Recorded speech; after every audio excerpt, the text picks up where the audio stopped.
Hello students, कल हम लोगों ने चैप्टर 8 शाम एक किसान भी कंप्लीट कर लिया। उसका आंसर क्वेश्चंस मैं सब आपको भेज चुकी हूँ। तो आज हम पढ़ेंगे चिड़िया की बच्ची। काफी अच्छा संदेश है इस कहानी में। एक बच्ची जो है, चिड़िया की बच्ची जो है, वो अपनी माँ के ममता के बारे में और उसके माँ के आंचल का जो क्या बोलते हैं, जो दाम है ना, जो मूल्य है, वो कोई भी सोना का घर हो या जितना भी कुछ महंगा से महंगा चीज क्यों ना हो, लेकिन अपनी माँ की कोख का जो मूल्य है वो किसी चीज से भी ज्यादा नहीं है, मतलब बता रहा है। ठीक है, तो चिड़िया की बच्ची स्टार्ट करते हैं हम यहाँ पर। तो आप भी अपनी पुस्तक खोल के देखिए कि यहाँ पर क्या है। माधव दास ने अपनी संगमरमर की नई कोठी बनवाई थी। यहाँ पर माधव दास कौन है? ये चित्र में जो इंसान मनुष्य आपको दिखाई दे रहा है, यही क्या है, माधव दास है। ठीक है, तो माधव दास ने अपनी संगमरमर की नई कोठी बनाई थी। मतलब क्या है, सारा जो घर था वो पूरा मार्बल का था। ठीक है, मरमर की नई कोठी बनाई थी, मतलब नया सा घर बनाया था। उसके सामने और ठीक उस कोठी के सामने एक बहुत बड़ा बगीचा भी लगवाया था। ठीक है, ये जो बगीचा दिखाई दे रहा है, घर के सामने ये घर है, उसके सामने एक बहुत सा सुंदर बहुत बड़ा बगीचा भी था। उनके उनको उनको कला से बहुत प्रेम है। कला से मतलब सुंदरता, जो भी आर्ट आर्ट जो इसे बोलते हैं ना, आर्ट से उसे बहुत ही प्रेम था, टैलेंट चीज से। धन की कमी नहीं और कोई व्यसान छू नहीं गया है। मतलब उन्हें क्या है, किसी भी तरह की कोई कमी नहीं थी जिसे उसे और कोई दुख भी उसे नहीं छू सकता था। सुंदर अभिरुचि के आदमी है। फूल पौधों, रकबियों से होजों में लगे फवारों में उछलता हुआ पानी उन्हें बहुत अच्छा लगता है। और क्या बोलते हैं, किसी भी चीज की उनको कमी नहीं है। और मतलब नए नए चीजों से उनको बहुत ही रुचि है। मतलब नए नए चीज एक्सपेरिमेंट करना, नए नए चीज खरीदना।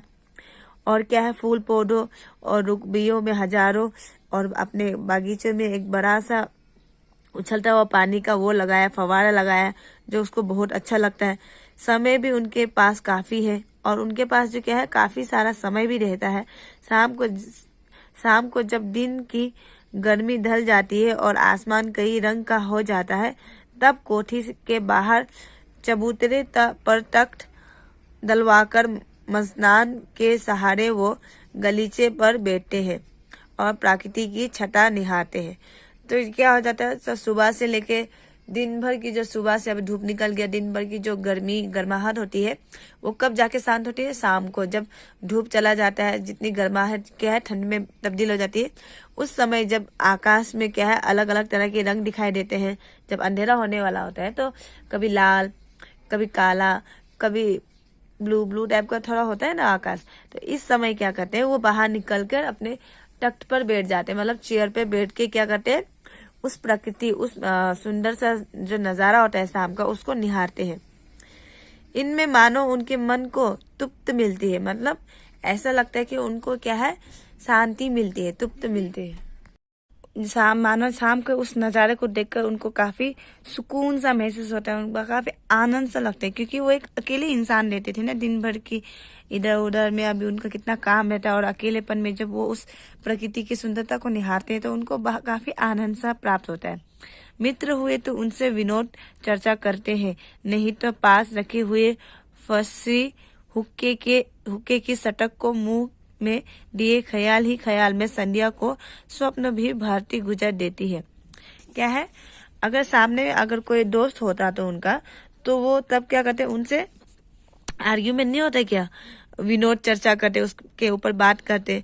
अगर नहीं होते समय क्या करते हैं, सामने एक हुक्के का सटाक टानते हुए वो क्या करते हैं, शाम का आनंद लेते हैं, और उसी में कभी कभी तो सो भी जाते हैं। आज कुछ कुछ बादल थे, और आज के अभी उसी समय के उनके बारे में बता रहे हैं कि आज कुछ कुछ बादल थे, घटा गहरी नहीं थी, धूप का प्रकाश उनमें से छन छन कर आ रहा था। माधव दास मस्नान के सहारे बैठे थे। उन्हें जिंदगी में क्या स्वाद नहीं मिला है, पर जी भरकर भी कुछ खाली सा रहता है। अब इतने बड़े घर है, इतना बड़ा घर है, अकेला इंसान, इतना संपत्ति होने के बावजूद भी वो तन्हाई में था। मतलब एक उनके मन में सब कुछ होते हुए भी, किसी चीज की कमी ना होते हुए भी, उनके मन में क्या एक अकेलापन सा था। तो क्या कर रहे, खाली खाली सा था। आगे क्या है, तो उस दिन संध्या का समय उनके देखते देखते सामने ही गुलाब की डाली पर एक चिड़िया आन बैठी। तो वो दूसरा दिन में भी क्या करते, शाम के समय वो बाहर जब बैठ रहे थे, उस समय एक अचानक से एक चिड़िया आकर क्या है उनके सामने उनके जो बागीचे में एक गुलाब की डाली पर बैठ गई। चिड़िया बहुत सुंदर थी, उसकी गर्दन लाल थी और गुलाबी होते होते किनारों पर जरा जरा नीली पड़ गई थी। पंख ऊपर से चमकदार साए थे। उसका नन्हा सा सिर तो बहुत प्यारा लगता था और शरीर पर विचित्र चित्रकारी थी। चिड़िया को मानो माधवदास की सत्ता का कुछ पता नहीं था और मानो तनिक देर का आराम भी उसे नहीं चाहिए था। कभी पर हिलाती थी, कभी फुदकती थी। वो खूब खुश मालूम होती थी, अपनी नन्ही सी चोंच से प्यारी प्यारी आवाज निकाल रही थी। तो यहाँ क्या होता है, एक शाम में जब माधवदास इसी समय, जिस समय वो शाम को बाहर का मौसम निहारते थे, उसी समय जब वो बाहर अपने खूबसूरत सी गार्डन में बैठ रहे थे, उस समय वो देखते हैं कि एक चिड़िया आकर उनके गुलाब की डाली पर बैठ जाती है। और वो काफी सुंदर सी बहुत प्यारी सी चिड़िया थी और एक पल के लिए वो वहां पर मतलब ठहरने आई थी और क्या करे, अलग अलग से हरकतें करी थी। उसके शरीर में अलग अलग तरह के चित्र और बहुत सुंदर सा कलर था। उसका जो सिर था वो तो और भी सबसे प्यारा था। तो क्या है वो अलग अलग तरह की नन्ही आवाज में प्यारी प्यारी आवाजें निकाल रही थी, जिसको देखकर क्या है माधवदास उनको काफी आनंद महसूस हो रहा था, अच्छा लग रहा था। माधवदास को वो चिड़िया बड़ी मनमानी लगी, मतलब क्या है बड़ी ही प्यारी सी लगी, जो अपने मर्जी की नहीं होती कि मनमानी चंचल सी लगी। उसकी स्वतंत्रता बड़ी प्यारी जान पड़ती थी। उसकी क्या है, उसकी आजादी उसको काफी प्यारी पड़ती थी, है ना, पता चलता था। कुछ देर तक वो उस चिड़िया का इस डाल से उस डाल पर ठिठकना देखते रहे। इस समय वो अपना बहुत कुछ भूल गए। तो जो माधवदास है वो उसी चिड़िया की हरकतों को इतने अच्छे से देखने लगे कि वो उनसे नजर ही नहीं हटा पाए। तो बहुत देर तक वो क्या कर रहे, उस चिड़िया की इस डाल से उस डाल तक फुदकने की जो झलक है, चिड़िया क्या क्या हरकतें कर रही, उस सारी चीजों को वो देखते रहे। फिर क्या है, इस समय वो अपना बहुत कुछ भूल गए और उनको देखते देखते वो क्या है, उनका जो काम है वो काफी सारा चीज जो वो भूल ही गए, मतलब उनको कुछ याद भी नहीं रहा उस चिड़िया के सामने। उन्होंने उस चिड़िया से कहा, आओ आओ, तुम बड़ी अच्छी आई। यह बागीचा तुम लोगों के लिए सुना लगता था, के लिए बिना। तो यहाँ पर अभी माधवदास क्या बोलते उस चिड़िया को, आओ आओ, ये बागीचा तुम लोगों का ही तो है। तुम लोगों के बिना ये बागीचा क्या है, एकदम सूना खाली खाली सा लगता है। तो सुनो चिड़िया, तुम खुशी से यह समझो कि ये बागीचा मैंने तुम्हारे लिए ही बनवाया है। यहाँ माधवदास अब उस चिड़िया को बोलता है कि सुनो चिड़िया, तुम समझ लो कि ये जो बागीचा है मैंने केवल तुम्हारे लिए ही बनाया है। तुम बेखटके यहाँ आया करो। मतलब क्या बोला, बिना झिझकते हुए, बिना किसी संकोच के तुम इस बागीचे में आ सकते हो। चिड़िया पहले तो अस्वाधन रही, फिर जानकर की बात उसकी की जा रही है। नहीं सॉरी, चिड़िया पहले तो अस्वाधन रही, फिर जानकर की बात उससे की जा रही है। पहले चिड़िया को क्या हुआ, मतलब ये हुआ कि समझ में नहीं आया कि ये इंसान किससे बात कर रहा है। और जब उसे पता चला कि इंसान उससे बात कर रहा है, तभी जब उसे समझ में आया कि क्या है, आखिर में वो इंसान जो क्या है उसी चिड़िया से बात करने की कोशिश कर रहा है। वो एकाएक तो घबराई, वो चिड़िया क्या गई, घबरा गई। फिर संकोच की जिटकार बोली, मतलब उसके बाद अचानक से जो आप झिझक के बोलते हैं ना, डर डर के संकोच लगा के, मुझे मालूम नहीं था कि ये बागीचा आपका है। यहाँ पर चिड़िया घबराकर अब उस बागीचे के मालिक माधवदास को बोलने लगी कि डर डर के कि क्या है, उसे मालूम नहीं था कि ये बगीचा आपका है। मैं अभी चली जाती हूँ।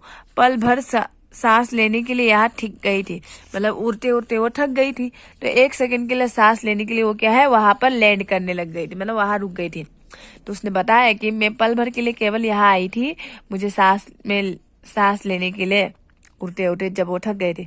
तो यहाँ पर अब माधवदास ने कहा, हाँ, बागीचा तो मेरा है, ये संगमरमर की कोठी भी मेरी है, लेकिन इस सब को तुम अपना भी समझ सकती हो। तो यहाँ पर माधवदास बताता है, हाँ ये बागीचा जो क्या है वो मेरा है, लेकिन और क्या कहते हैं बागीचा तो मेरा है, और ये जो पीछे तुम जो घर देख रहे हो, बहुत बहुत बड़ी सी जो बंगला तुम देख रहे हो, बंगला बोलते हैं शायद, वो कोठी भी क्या है वो मेरी है संगमरमर की, लेकिन तुम चाहो तो ये सब कुछ मैं तुम्हें भी दे सकता हूँ, और मतलब क्या बोले, इस सब को तुम अपना भी समझ सकती हो। इस चिड़िया को बता रहे हैं कि ये सारा जो मेरा संपत्ति है वो तुम क्या कर सकती हो, अपना समझ सकती हो इन सारी चीजों को। सब कुछ तुम्हारा है, तुम कैसे भोली हो, कैसी प्यारी हो, जाओ नहीं बैठो, मेरा मन तुमसे बहुत खुश होता है। तो क्या बोलता है, जब चिड़िया जाने की बात करती है तो बोलता है कि ये जो बागीचा मेरा है और ये जो संगमरमर की कोठी जो मेरी है, तुम भी इसे अपना समझ सकती हो, तुम मत जाओ, तुम बहुत प्यारी हो, तुम्हें देखने के लिए मुझे बहुत अच्छा लगता है, तुम्हें देखते देखते मेरा मन खुश हो जाता है। तो इस तरह की बातें कौन करता है, माधवदास करता है। पल भर कहता है मेरा मन तुमसे बहुत खुश होता है, मतलब क्या है, उसको देखने से माधवदास का जो अकेलापन, जो उसके मन में एक तन्हाई सी थी, वो उसे देखने से दूर हो जाती है उस चिड़िया को। तो चिड़िया बहुत सकुचा गई। अब चिड़िया बहुत कुछ सोचने लगे, उसे बोध हुआ कि यह उससे गलती, तो वो सोचने लगी। अब चिड़िया तो बहुत घबरा गई और वो अपने मन ही मन में सोचने लगी कि क्या उससे बहुत बड़ी गलती तो नहीं हो गई कि वो यहाँ बैठ गई है, कि वो अचानक से इस बागीचे में आके बैठ गई। उसका थिरकना रुक गया, मतलब वो इधर से उधर जब चहक रही थी वो भी अब रुक गया डर के। उसके बाद भय भांति से वो बोली, मैं थक कर यहाँ बैठ गई थी, मैं अभी चली जाऊंगी, बागीचा आपका है, माफ करे। तो यहाँ पर चिड़िया फिर से घबरा कर बोलती है, उसे लग रहा है कि वो उसके साथ मजाक कर रहा है या फिर उसे डरा रहा है। तो चिड़िया समझ में नहीं आ रहा उसे। तो चिड़िया बोलती है, ठीक है, तो मैं बस यहाँ पर थक कर सांस लेने के लिए रुकी थी, अभी मैं चली जाऊंगी, ये बागीचा आपका है, मुझे माफ करे। बोलकर वो चलने के लिए कोशिश करती है। फिर माधवदास उसे रोकते हुए कहता है, माधवदास ने कहा, मेरी भोली चिड़िया, तुम्हें देखकर मेरा चित्त फलफुलित हुआ है, मतलब क्या, उसका जो मन है वो बहुत ही खुशी हुआ है। मेरा महल भी सुना है, वो वहाँ कोई भी चहचहाता नहीं है। तुम्हें देखकर मेरी रगनिया का जी बहलेगा, तुम कैसी प्यारी हो, यही तुम क्यों ना रहो।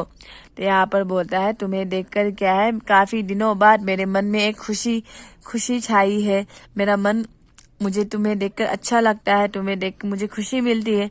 ये घर भी जो कोठी है वो भी एकदम अकेला है, सूना है, तुम आकर इस पे रंग डाल दो, है ना, तुम कहीं मत जाओ, तुम मेरे साथ ही रहो। इस तरह की बातें वो चिड़िया से कहता है, और चिड़िया तो घबरा ही जाएगी ना। तो चिड़िया बोली, मैं माँ के पास जा रही हूँ, सूरज की डूब खाने और हवा से खेलने और फूलों से बात करने में जरा घर से उड़ आई थी। और यहाँ पर अब चिड़िया बोलती है, उसे तो इन सब से क्या मतलब। तो चिड़िया बोलती है, नहीं, मैं तो मेरी माँ के पास जा रही हूँ, बस मुझे तो सुबह सूरज और धूप से खेलने के लिए मैं बाहर निकली थी, थोड़ा फूलों से खेलने के लिए, बात करने के लिए वो बाहर आई थी उड़ कर। तो ये बात कौन बोलती है, चिड़िया। तो ये कहानी काफी इंटरेस्टिंग है आगे, और काफी लंबा ही है कहानी ना। तो आगे की बात हम हो सके तो इसको कंप्लीट कर लेते, ठीक है। तो क्या बोलते हैं, चिड़िया बोली, मैं माँ के पास जा रही हूँ, सूरज की धूप खाने और हवा से खेलने के लिए, फूलों के से बात करने के लिए जरा घर से उड़ आई थी, मतलब उनको खेलने, वो घर से बाहर खेलने के लिए उड़कर आई थी। वो बोलते, अब सांझ हो गई है और माँ के पास जा रही हूँ, अभी अभी मैं चली जा रही हूँ, आप सोच ना करे। अब क्या बोलता है वो चिड़िया, अभी तो शाम हो गया है, माँ जो क्या है उसकी राह देख रही होगी, तो अभी क्या है उसे चले जाना चाहिए, आप मुझे ना रोके। इस तरह की बातें वो किससे कहती, माधवदास से। फिर माधवदास ने कहा, प्यारी चिड़िया पगली मत बनो। अब चिड़िया को बताता है कि प्यारी चिड़िया तुम पगली मत बनो, देखो तुम्हारे चारों ओर तरफ कैसे बाहर है, मतलब कितना सुनहरा सा मौसम है, कितना सुंदर बागीचा है, कैसा अच्छा बाहर है ना। तो माधवदास उसे लालच देने लगता है कि देखो तुम्हारे सामने चारों ओर कैसे अच्छी बहार है, देखो वो पानी खेल रहा है, उधर गुलाब हंस रहा है, भीतर महल में चलो, जाने क्या क्या ना पाओगी, मेरा दिल वीरान है, वहाँ कब हंसी सुनने को मिलती है। तो बोलता है उसका दिल जो क्या है वीरान है, अकेला सा है, चलो तुम, अगर तुम घर के अंदर जाओगी, तुम बाहर से इतना कुछ तुम दिखाई दे रही हो और तुम्हें बाहर से इतना कुछ देखने को मिल रहा है, तो अंदर और भी बहुत कुछ है, चलो तुम मेरे साथ, बोलकर माधवदास उसे बोलते हैं। ठीक है। फिर कहते हैं मेरा दिल वीरान है, उसका दिल वीरान होता है, वहाँ कब हंसी सुनने को मिलती, मेरे पास बहुत सा सोना मोती है। अब वो पागल माधवदास क्या बोलते हैं उसको, इस चिड़िया को, उसको क्या पता सोना और मोती का मतलब। अब वो उसे लालच देते हुए कहता है कि मेरे पास बहुत सा सोना और मोती है, सोने का एक बहुत सुंदर घर मैं तुम्हारे लिए बना दूंगा, मोतियों की झलक उसमें लटकेगी, तुम मुझे खुश कर रखना, और तुम्हें क्या चाहिए माँ के पास बताओ क्या है, तुम यहाँ ही खुश सुख से रहो मेरे भोली चिड़िया। तो यहाँ पर अब माधवदास उस चिड़िया को लालच देता है कि बाहर से इतना सुंदर नजारा है तो अंदर और भी कितना कुछ होगा तुम्हारे लिए, मेरे पास काफी सारा क्या है, मोती और सोना है, तुम अगर मेरे साथ रहती हो तो मैं तुम्हारे लिए क्या करूंगा, सोना का एक सुंदर सा घर बनवाऊंगा जिस पर मोती की लहरिया मैं लगा दूंगा तुम्हारे लिए। फिर बोलता है कि तुम्हारे माँ के पास क्या है बताओ, और तुम यहाँ रहोगी तो तुम्हें काफी सुख भी मिलेगा और काफी अच्छा लगेगा, तुम मुझे सुख करना और तुम मुझे खुश रहना, मैं तुम्हारी सुविधाओं का ध्यान रखूंगा मेरी भोली चिड़िया। इस तरह की बातें वो चिड़िया से करती है। अब यहाँ पर मान लो, अब चिड़िया को उस सारे धन से क्या मतलब। अब चिड़िया इन बातों से बहुत डर गई, चिड़िया जो भोली सी चिड़िया थी वो इन सारी बातों से डर गई। मैं भटक कर तनिक आराम के लिए इस डाली पर रुक गई थी, वो केवल बार बार एक ही बात दोहरा रही है, मैं बस भटक कर क्या है इस डाली में आराम करने के लिए रुक गई थी, अब भूल कर भी ऐसा गलती नहीं होगी। अब चिड़िया तो और डर गई, वो बोलता है कि अब तो भूल कर भी ऐसी गलती नहीं करूंगी, मैं अभी यहाँ से उड़ जा रही हूँ, तुम्हारी बातें मेरी समझ में नहीं आती, मेरी माँ के घोंसले के बाहर बहुत तेरे सुनहरी धूप बिखरी रहती है, मुझे और क्या करना है।